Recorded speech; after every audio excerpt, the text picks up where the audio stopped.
Let's jump right into this explainer. Today, we're exploring a seriously fascinating intersection. The exact place where ancient faith, deep-rooted culture, and your everyday meals actually collide. We're going to unpack this incredible source text called the Orthodox Kitchen and see how the most basic pantry ingredients carry literally thousands of years of human history.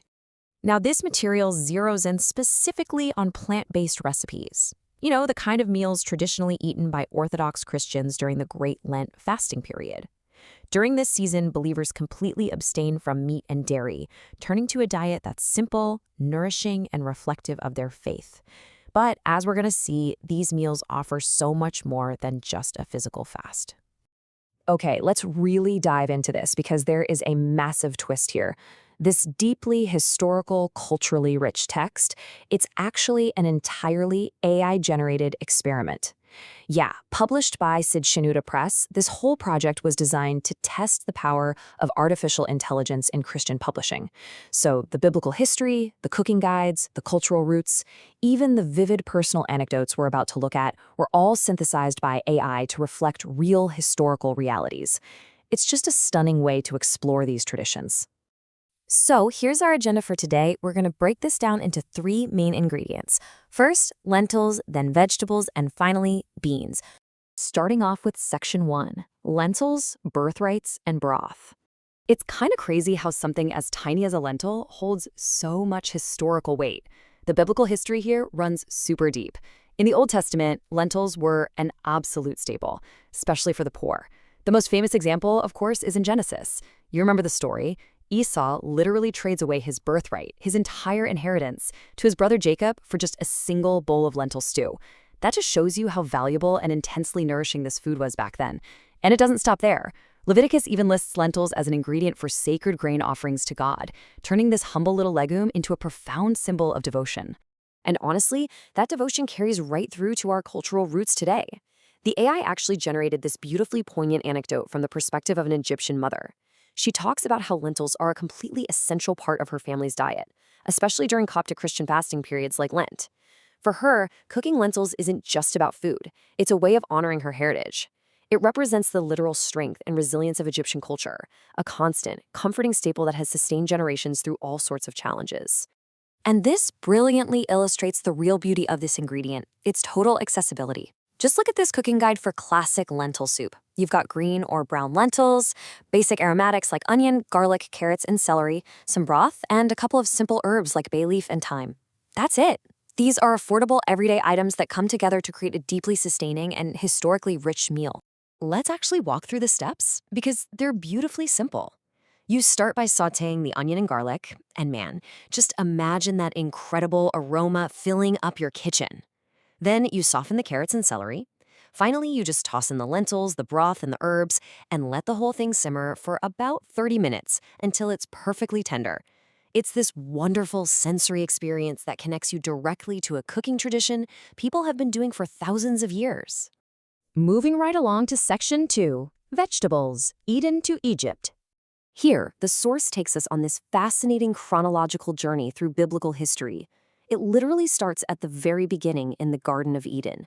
Genesis 1:29 tells us God gave every seed-yielding plant and tree for food, basically establishing vegetables as the original ultimate dietary staple. Then we fast forward to Egypt in Exodus 12. Bitter herbs suddenly become this crucial, commanded element of the Passover lamb ritual, representing the bitter sting of slavery. And from there, we jump over to Babylon with the story of Daniel.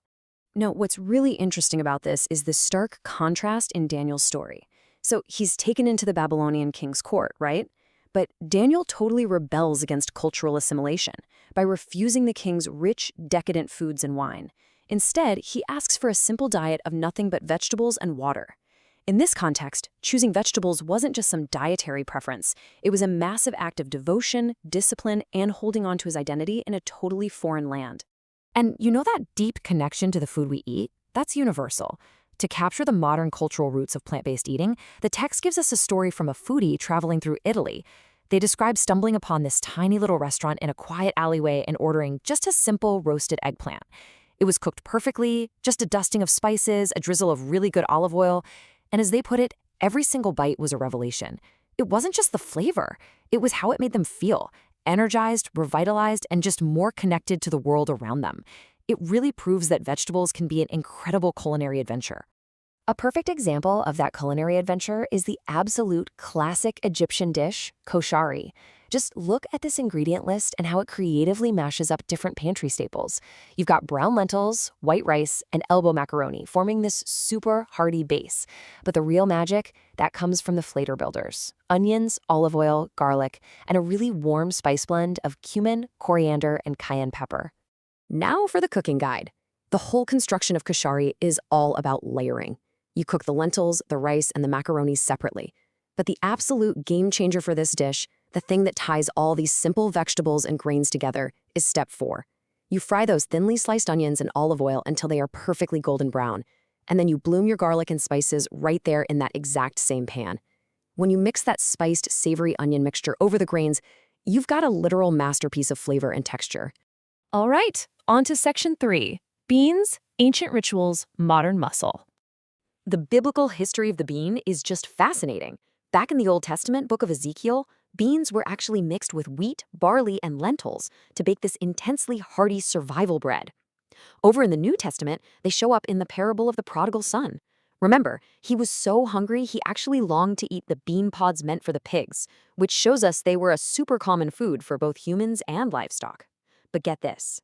Perhaps the most striking detail is that some early Christian church fathers viewed beans as a literal symbol of the resurrection.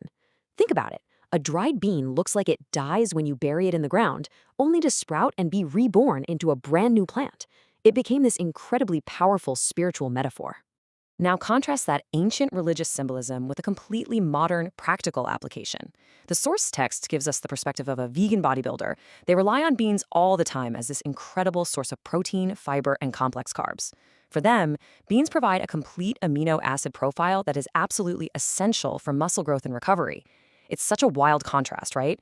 The exact same ingredient used by ancient prophets just to survive is being used today by modern athletes to thrive and build serious muscle. And if you want a perfect cooking guide to deliver all that nutrition, you have to look at black bean chili. This recipe shows exactly how flavorful a muscle-building, plant-based meal can really be.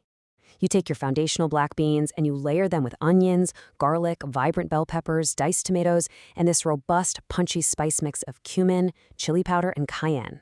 It is powerful, functional fuel that totally doesn't compromise on taste. Plus, it's just incredibly convenient, which really proves the bodybuilder's point about easy meal prep. You literally just fry up the onions and garlic until they're golden, toss in your peppers and spices to wake up all those flavors, and then stir in the black beans and tomatoes. Let it simmer for a quick 10 to 15 minutes, and boom, you have a massive batch of nutrient-dense chili ready to go for the week. Simple, sustainable, and highly effective. Finally, section 4. The ultimate fasting feast. So the crucial point in all of this is that whether we're talking about lentils, vegetables, or beans, these everyday ingredients completely transcend mere physical sustenance. Across different generations, massive empires, and distinct faiths and cultures, these simple foods have always provided a way to express devotion, remember our cultural roots, and genuinely nourish the body. So as we wrap up this explainer, I want to leave you with something to ponder the next time you sit down to eat. What do the everyday foods on your own plate reveal about your cultural heritage and ancient traditions? Because even if you're just heating up a simple bowl of soup, you might actually be participating in a human story that is thousands of years old. Thanks for hanging out with me for this explainer, and definitely keep exploring the fascinating history hiding right there in your pantry.